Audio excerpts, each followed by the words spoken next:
For today's video, tuturuan ko kayo paano mag-deactivate ng Facebook account. Using your mobile phone, go to your Facebook app. Kung nasa page ka, switch mo sa personal account mo. Ayan. Ayan yung 3 dun sa may top right side.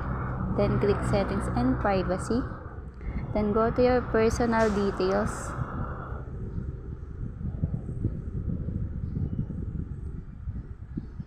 Then click personal details. Account ownership. Click deactivation. Then click continue. Then click continue. Ayan. Enter your password. Then click continue lang. Deactivate na yan. Thank you.